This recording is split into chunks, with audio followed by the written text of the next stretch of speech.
بسم اللہ الرحمن الرحیم وصلی اللہ علی سیدنا محمد وآلہ الطیبین الطاہرین واللعن الدائم علی اعدائہم اجمعین۔ آج کی اس مختصر سی گفتگو جو آپ کے سامنے پیش کی جا رہی ہے، اس میں حضرت امین علیہ السلام کے باوفا اور نہایت ہی اہم صحابی حضرت قمیل کے بارے میں ایک مختصر سی گفتگو آپ کے سامنے پیش کی جائے گی۔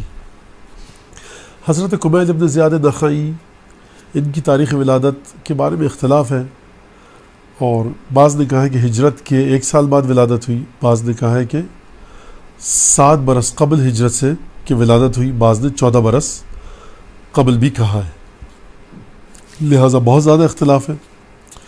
اور اصل میں جو ان کا تعلق ہے، اور اصالتاً حضرت قمیل بن زیاد نخعی جہاں سے تھے وہ یمنی تھے۔ سوال یہ کہ یمن سے کوفے کیسے آئے؟ تو جب مولا کائنات رسول خدا صلی اللہ علیہ وآلہ وسلم کی زندگی میں خود حضرت کے حکم کے مطابق حضرت امین علیہ السلام یمن تشریف لے گئے تھے تبلیغ کے لیے، تو وہاں پر جناب امیر علیہ السلام کی تبلیغ کے نتیجے میں حضرت قمیل مولا کائنات کے ہاتھوں پر اسلام لائے اور مولا کائنات کی تبلیغ کی برکت سے مسلمان ہوئے۔ اس کے بعد خلافت ثالثہ کے دور میں جلا وطن ہوئے۔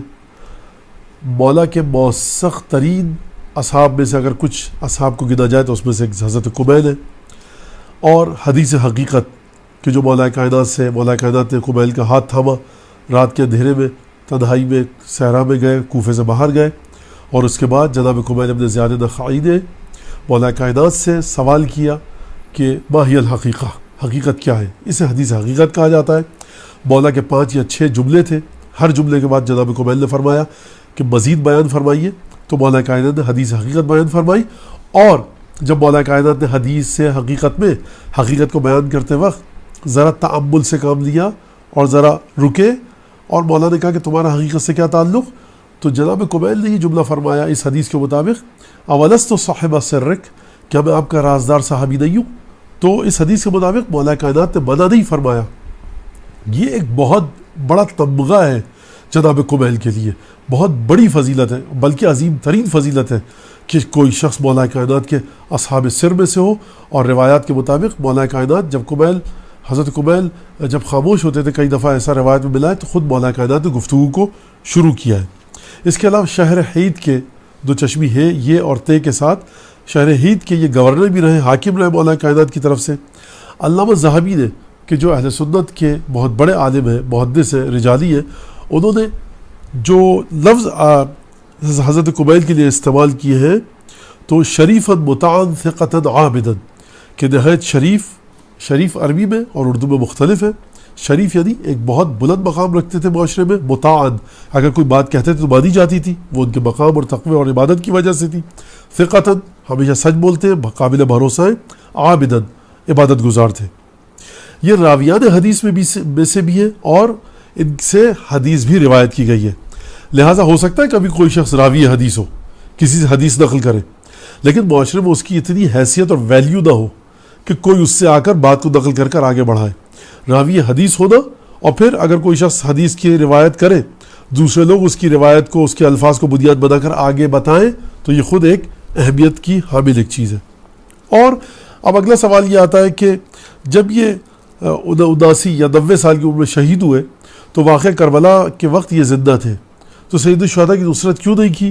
تو تاریخ میں لکھا ہے کہ شام کے دمشق کی انتظامیہ نے، دربار دمشق نے حضرت قمیل کو قید کر دیا تھا جناب قمبر کے ساتھ، اور جناب قمبر اور حضرت قمیل دونوں قید میں تھے عبید اللہ بن زیاد کی کوفے میں، اور کربلا کے واقعے کے بعد ان کو آزاد کیا گیا۔ دعا قمیل آپ ہی سے روایت ہوئی ہے، اور مولا کائنات کو دیکھا انہوں نے کہ مولا کائنات سجدے کی حالت میں، شب نیمہ شعبان ہے، شب جمعہ بھی ہے، اور وہ دعا قمیل پڑھ رہے، تو جناب قمیل نے دعا طلب کی، اور وہ واقعہ نہایت ہی دلچسپ اور بڑا عجیب و غریب واقعہ ہے کہ کس طرح سے مولا کائنات نے وہ دعا تعلیم فرمائی۔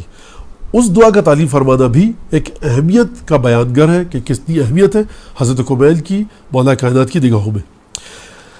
جب حجاج بن یوسف کوفے کا گورنر بنا تو حجاج بن یوسف کو پتہ چلا، وہ جانتا تھا کہ قمیل بن زیاد نخعی مولا کائنات کے سچے صحابیوں میں سے، کہا قمیل کو ڈھونڈ کر لاؤ تاکہ اسے بھی قتل کیا جائے۔ سادات، بنی ہاشم، بنی فاطمہ، سادات علوی، ائمہ کی اولادوں کو بہت زیادہ قتل کروایا حجاج بن یوسف نے، حتیٰ آئمہ کے اصحاب کو بھی قتل کروایا. بہرحال حضرت قمیل کو قبیلے والوں نے چھپا لیا, قبیلے والوں نے حوالے نہیں کیا حجاج بن یوسف کے جناب قمیل کو. تو جس کے بعد بیت المال سے وظیفہ بند کر دیا گیا جناب قمیل کے قبیلے والوں کا, جس پر جناب قمیل نے کہا میری عمر کے کچھ ایام رہ گئے تو یہ اچھا نہیں کہ میری وجہ سے میرے قبیلے والوں کا نان نفقہ بند ہو جائے اور ان کا وظیفہ بند ہو جائے, جس کی وجہ سے قبیلے والے مشکل میں آ گئے تھے. لہٰذا خود گئے اور اپنے آپ کو پیش کیا. جب پیش کیا تو گفتگو ہوئی اور اس کے بعد حجاج بن یوسف کو بتایا جناب قمیل نے کہ میرا مولا مجھے بتا چکا ہے کہ تم میرے قاتل ہو. اور جو جملہ فرمایا, ارشاد فرمایا جناب قمیل نے, وہ شجاعت اور بہادری کا بیان کرے. حجاج بڑے غصے میں تھا تو جناب قمیل نے کہا لا تصرف علی انیابک, زیادہ اپنے دانت میرے سامنے غصے سے مت نکالو, ولا تبرق ولا ترعد, گرج اور چمک اپنی میرے سامنے بند کرو. کیونکہ حجاج بن یوسف بڑے غصے میں آیا ہوا تھا, چیخ رہا تھا, گستاخی کر رہا تھا. تو جناب قمیل کو پتا ہے کہ کون آدمی ہے, لیکن بالکل نہیں ڈر رہے اور فرما رہے کہ نہ گرجو نہ برسو میرے سامنے اور اپنے دانت غصے سے میرے سامنے مت نکالو. فواللہ ما بقی من عمری الا مثل هذا الغبار, خدا کی قسم میری عمر میں سے سوائے ایک ہلکے سے غبار کے کچھ نہیں بچا ہے. یعنی اصل جو عمر میری گزر چکی ہے بہت تھوڑی سی عمر کچھ لمحوں کی باقی ہے. فَخْذَ مَا أَنْتَ قَاذ, جو کرنا ہے کر ڈالو. فَإِنَّ الْمَوْعِدَ اللہ, مقام ملاقات اللہ کی بارگاہ ہے. وَبَعْدَ الْقَتْلِ الْحِسَابِ, میرے قتل کے بعد تمہارا بھی حساب ہوگا میرا بھی حساب ہوگا. وَلَقَدْ أَخْبَرَنِي أَمِيرُ الْمُؤْمِنِينَ عَلَيْهِ السَّلَامُ أَنَّكَ قَاتِلِي, میرے مولا جناب امیر المؤمنین علیہ السلام نے مجھے بتایا کہ تو مجھے قتل کرے گا. تو حجاج نے حکم دیا, جلاد نے گردن کاٹی اور یوں حجاج بن یوسف کے دربار میں جناب قمیل شہید ہوئے. آپ کا روضہ اور آپ کی قبر مرقد منورہ کوفے میں مولا کائنات کے بیت الشرف کے پاس ہے, جہاں پر مومنین زیارت کے لیے جاتے ہیں. وآخر دعوانا ان الحمد للہ رب العالمین.